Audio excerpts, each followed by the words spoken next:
Hi guys, welcome in this channel. This reading is for collective, your energy at this time.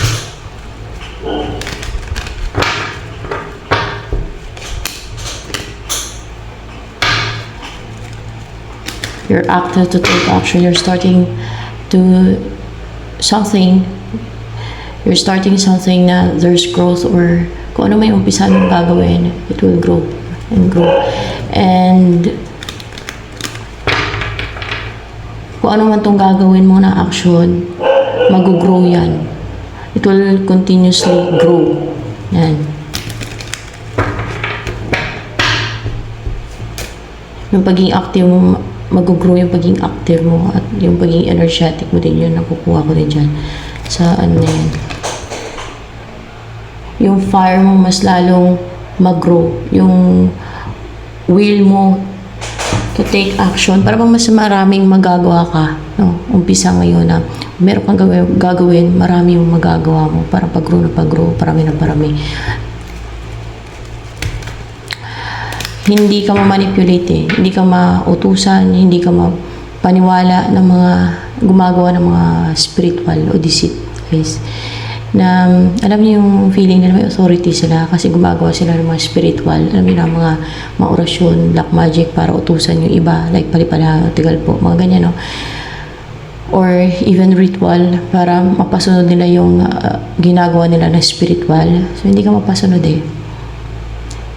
O mapaniwalain ka nila sa kung ano yung mga lies and deception nila at illusion na pinapasok nila sa isipan mo, sa isipan ng mga victim nila. Maaaring hindi ka mapasok ng kanilang mga ginagawa din, or hindi ka nila ma-manipulate, hindi ka nila ma-control, hindi ka nila mapasunod. So,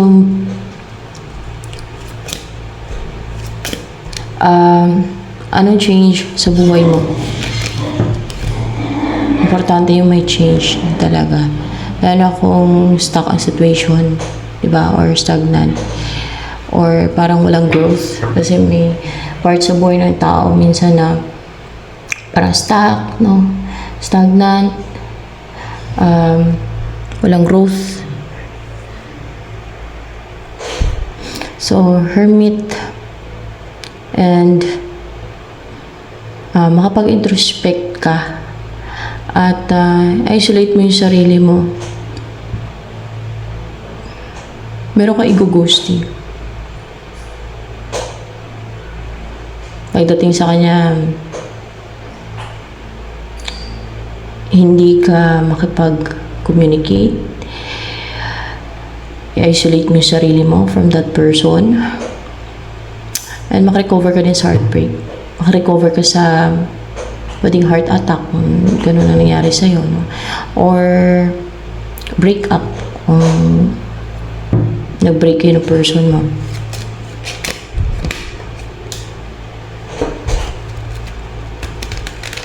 At dahil dyan,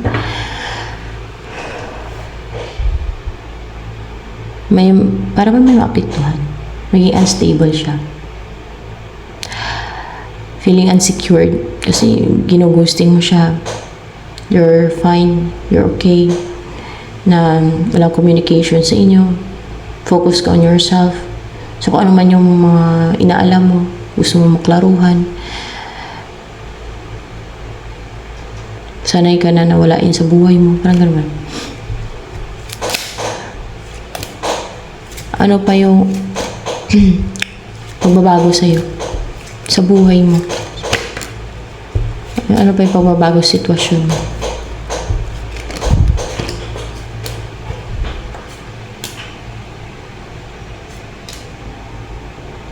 Merong ma-separate sa'yo eh.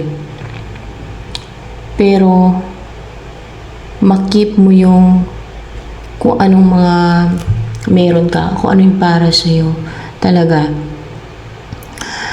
Magkaroon ng stability, lalo sa finances mo, sa kaperahan. At makip mo yun.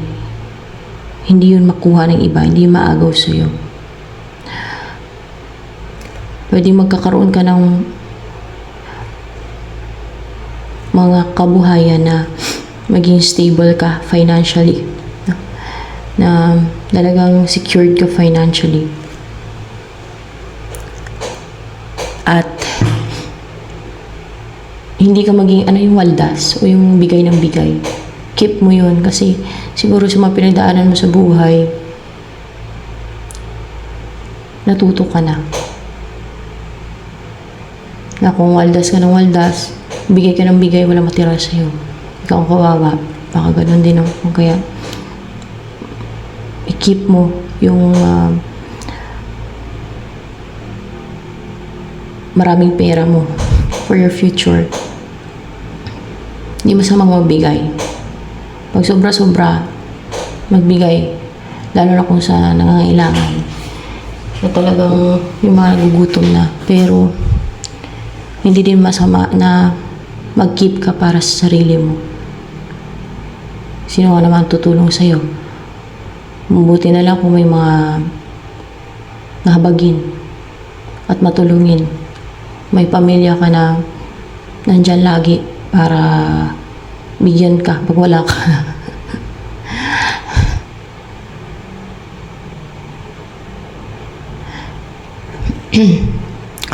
Ano itong ma-separate sa'yo? Sa 4 of Wands in reverse. Queen of Pentacles. Queen of Pentacles. Queen of Pentacles.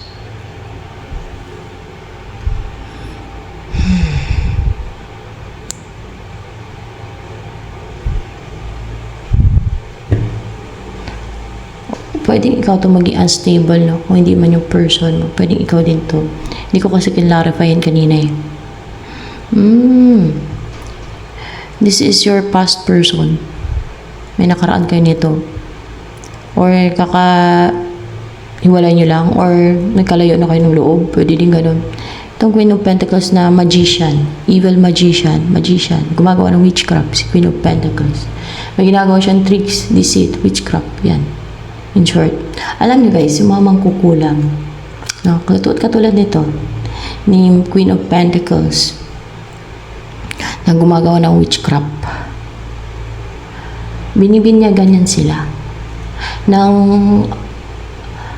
kapwa nila mangkukulam para maging isang ganap na mangkukulam. Ganon din sa mambabarang. Basta yung mga witches, wizards, yung mga gumagawa talaga ng mga witchcraft, yung mga totoong mga witches, wizard talaga, binibinyagan yan sila ng mga nauna na witches, wizard, at pinapamana yan sa kanila yung basta binibinyagan yan sila kasi napanood ko yun sa maalaala mo. Kaya na yung mangkukulam, inalok siya na maging mangkukulam din ang matanda, ay pamana sa kanya yung pagiging mangkukulam. Ganon din yung mambabarang yan. Bininyagan siya sa ilo, guys, ng mangkukulam. Tapos nung natapos na yung pagbinyag sa kanya, bilang para bang may mga ritual pa silang ginawa, tapos bininyagan siya, ganun. Parang yun ang pagkatanda ko dun sa movie na yun eh. Tapos pagkatapos nun, isa na daw siyang ganap na mangkukulam o alagad ng dilim. Kasi nga sa kadiliman talaga yan. They're aware naman talaga na sa kadiliman sila. And sila ang nagkikerry ng mission galing sa kadiliman o from the devil, from evil forces. Ayan. Kung sa Diyos naman, di ba binibinyagan katulad kay Jesus Christ, at nung sinaunang panahon, binibinyagan ng pinsan ni Jesus Christ, si Jesus Christ sa Jordan River ba yan? Sila naman, binibinyagan din sila. O sa akin, si Jesus Christ ang binyag sa akin, na bautismo sa akin, sa panaginip ko lang, sa vision. Doon naman kasi makikita sila Jesus Christ. Kasi spirit niyan sila, spirit. Wala na kasi siyang katawan na pantao. Sa ilog, yung mangkukulam naman, binabautismuhan din sila ng kapwa nila mangkukulam para maging isang ganap na alagad ng dilim. Yan tawag, alagad sila ng dilim. Kita niyo yung pinagkaiba. ng alagad ng dilim sa servant of God.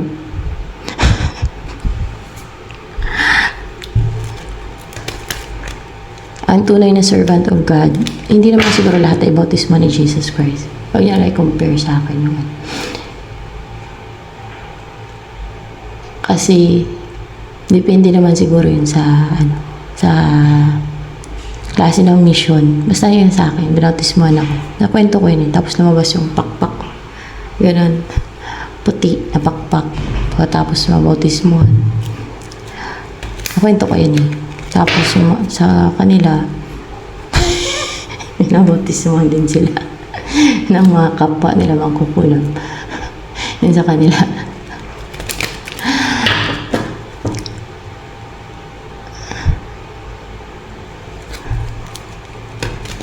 So, ayan guys. Mangkukulam to.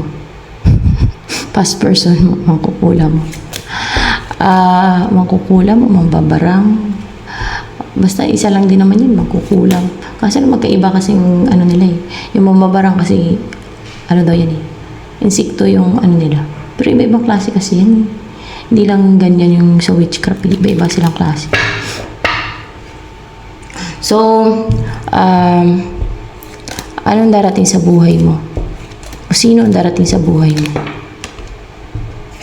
Ito ma-separate sa'yo, yung ex mo na to, yung past person. Yung hindi nagkakaroon ng collaboration sa inyo, wala pag-uusap, ganun. Wala pa kayo na-build. Third party.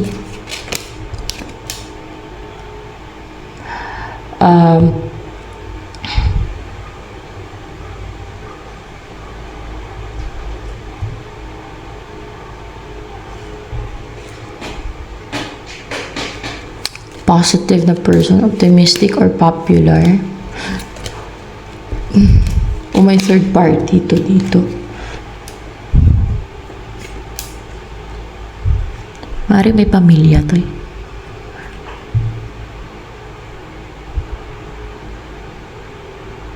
Pero wala din yung problema kung sakali may pamilya man siya guys, no? Masaya yung pamilya niya. Wala din yung problema o yung kung pinoproblema, kung yun ang maging problema sa umpisa kasi may pamilya, wala din yung problema eh. Baka ang gagawin nyo lang yan eh, gagawa lang kayo ng mission nyo. Actually, kung yun ang will ng God, kahit may pamilya pa siya, kung yun ang will ng God, no, pagsamahin kayo, hindi na kasalanan yun. At kung may mission kayong dalawa,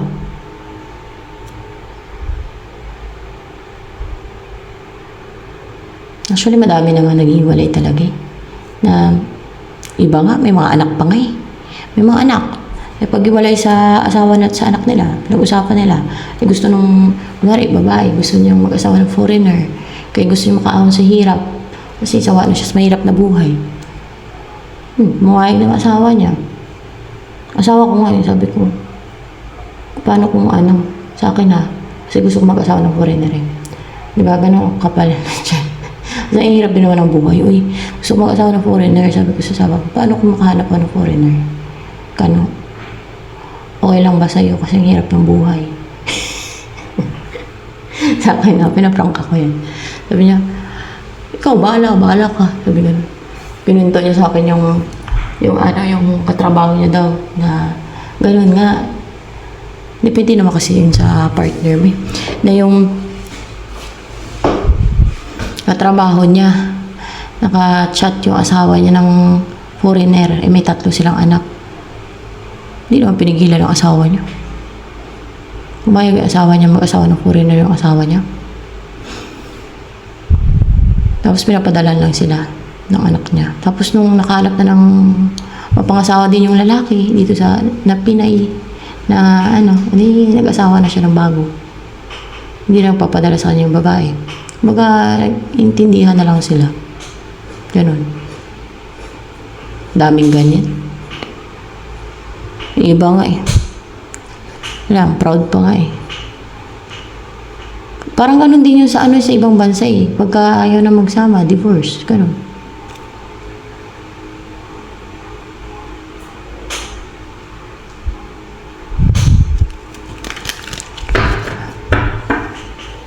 Pero,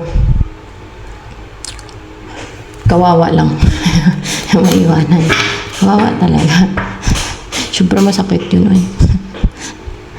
Masakit din yun sa iiwanan. Pero, dahil siguro sa mahal niya yung partner niya, gusto niya din lasap ng maginhawa at masaganang buhay. Kaya inayaan niya na lang mag-asawa ng foreigner. At nakarating pa ng Amerika yun. Napapadala pa sila ng dollar. Nasa pag-uusap na nila yun. At kung yun naman ang swerte niya talaga, di ba? Masama doon. May kasal yun na. Madami ganyan, kasal pa nga eh. Oh, ba't nakapagpakasal ulit sa foreigner? Nasa pag-uusap na yun, madali na naman i-process yung papers niya. Kung sakali, madali lang yun. No? Wala din naman problema. Daming ganyan, kasal pa nga, kasal dito sa Pilipinas, pero napagpakasal sa ibang bansa kasi pwede na ipaanal yan, kahit matagal. Ganun. Kaya iba nga may mga anak pa eh.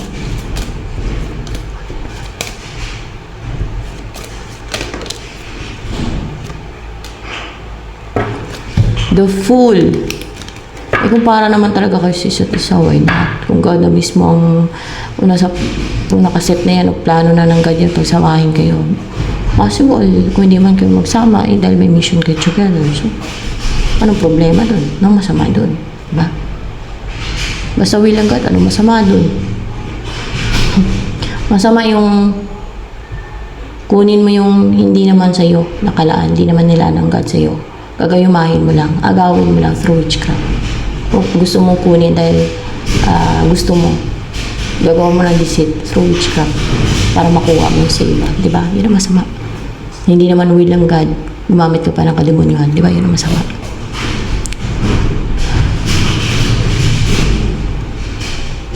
So, the Fool. May magre-wrist na wrist taker. Pero kinakabahan na. Mawala na yung delay. Kung may mga delay, wala yung delay. O maaaring hindi na mag-antay, tama rin mag-antay, o dahil mag-race kung kaya hindi na mag-antay kasi sobrang emotional na and super in love, ganun. And confident na din and stable and komportable na mag-race.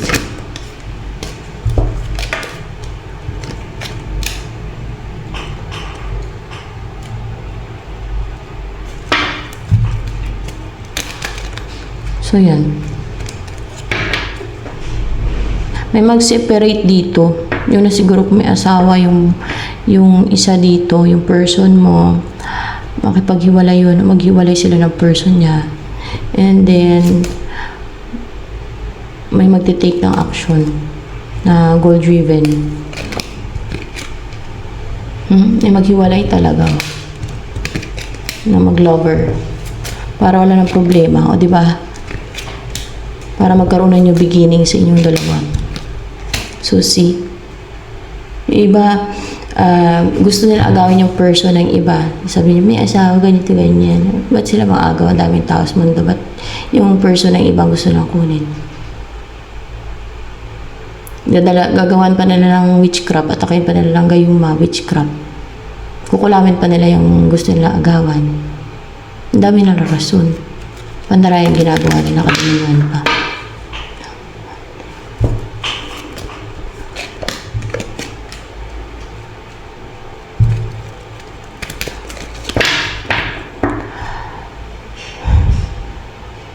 Mayroong magmatigas dito.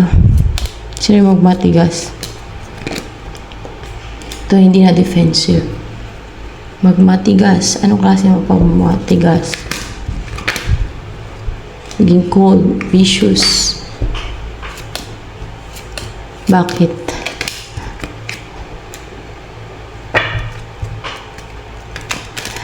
Dahil what's with the Knight of Cups here? May clarification.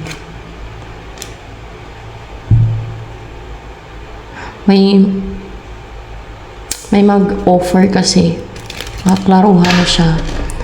May mag-offer ng cup of love at makaklaruhan siya yung judgment na. Merong magbigay sa kanya ng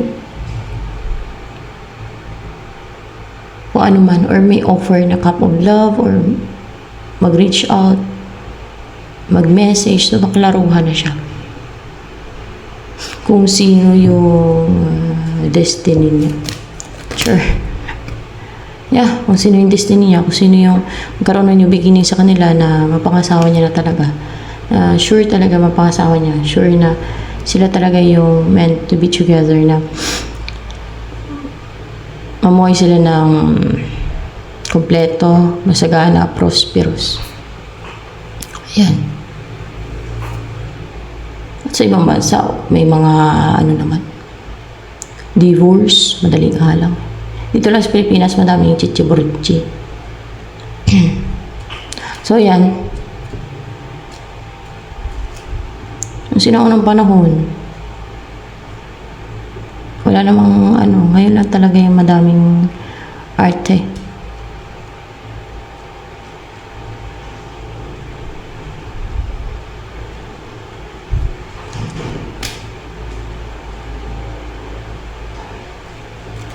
May asawa to, may pamilya, pero maghiwalay silang dalawa. Kakaroon na yung beginning sa inyo. Or partner, sabihin natin kung may partner, may pamilya.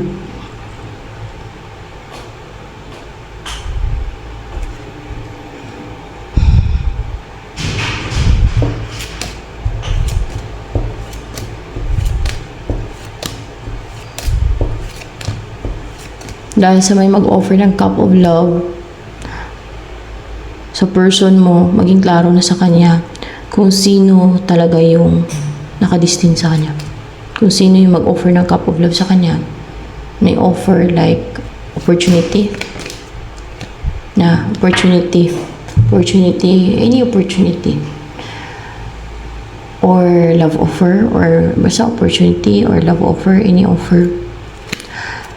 Or relationship man, or opportunity.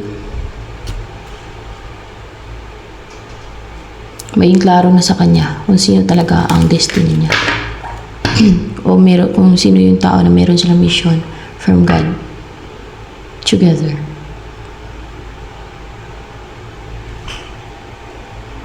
Kontra yung mga sa evil forces dyan, gagamitin nila yung sa religion. Na yung bawal mga bawal yung ewan ko sa kanila. Bawal daw yung ganun. Ito, mission from God eh. At ito ay destiny na sinet na ng God to.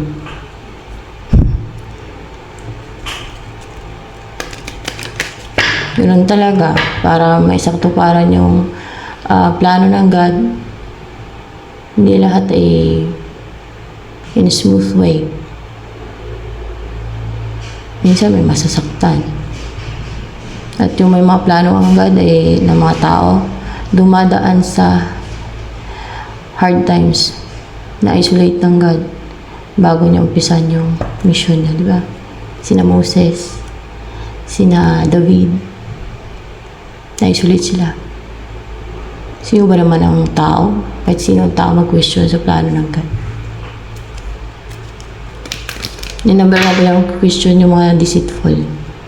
Yung ganito, ganyan. Kasalanan yan. Pero yung ginagawa nila kasalanan, gumagawa sila ng witchcraft. Alagad sila ng dilim. Kasi gusto naman pigilan yung plano ng God. Gagamitin nila kung ano yung sa religion. Against sa plano ng God. Mga sarili ng paniniwala, beliefs nila. Pati yung pamahiin nila, gamitin pa nila. Manipulation nila. Kasi sinusulsulan sila sa Satanas.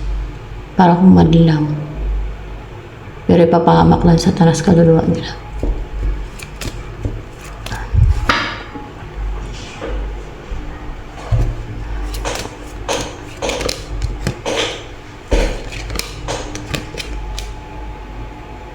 Hindi na matingga, hindi na mag-antay to.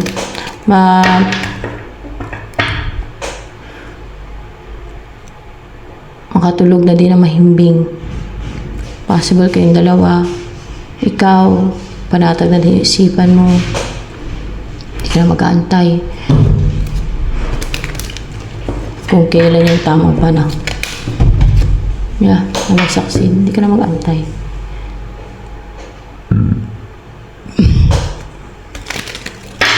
Recover ka na din.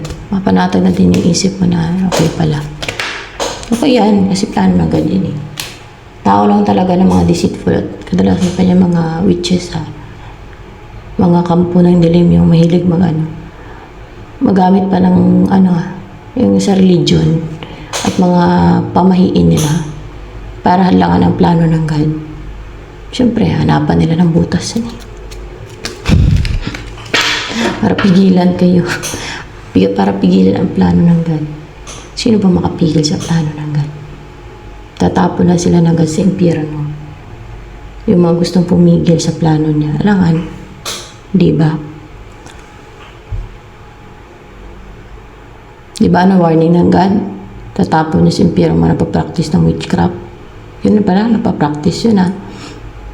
Nasa Bible yan. Hindi yan pananakot ko. Nasa Bible yan. Yun ang warning ng God. Hindi din tumasabing pangalon niya. Kung may asawa yung person, maghiwalay naman sila eh. Paano pangalon niya yun? Kahit kasal pa sila, maghiwalay naman sila eh. Bago kayo magsama yun. Paano pangalon niya yun? Hindi naman kayo pagsabayin. Maghiwalay naman. Wala din agad yung mga problema. Madali lang naman yun maayos. May problema dun. Yung mga ku-question lang dyan, yung maingitira. Yung gusto maangkin ka o yung person mo. Yung mga alagad ng dilim. Yan.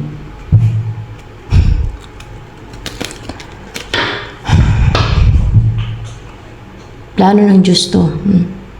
May wheel of fortune dito. So, paano kasalanan yan? Paano pangalon niya yan? Plano nga ng Diyos eh. Kahit sabi mo pang, kahit pakasal yung person mo sa asawa niya, partner niya. Eh kung plano ng Diyos yan. That you will be together.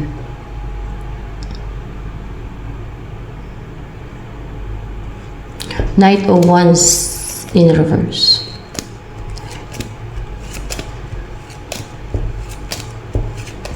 Sabihin na, ano na lang sabihin ng ibang tao, ganito, ganyan. Ba't sila? Gumagawa nga ng witchcraft para agawin yun sa iba eh. Manggayuma pa nga sila eh. Kukulamin pa nila yung person ng gusto nila agawan ng person, no? Sila nga greedy, kaya manang ng iba gusto nilang kinin. Gagawa nila ng witchcraft kung meron sa iba. Yun ang kasalanan talaga. Kaya ka-impyerno ng kaluluwa nila. Manipulation lang nila yon. Maraming gossip, manipulation yan. When there's gossip, there is witchcraft. Alam mo yung mga mahilig mag-gossip? Kadalasan dyan, ma-driven na envy kung kayo nakipag-chismisan. Yung iba parang ano lang yan talaga. Hobby nila. Yung iba dyan, parang gumagawa ng kwento lang. Driven na inggit yan.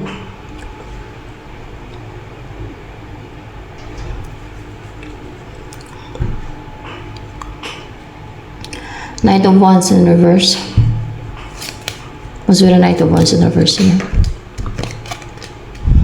May mas stagnant dito na hindi makapag-take na action. Sino yan? Si Empress. The Empress. Bakit hindi siya makapag-take na action?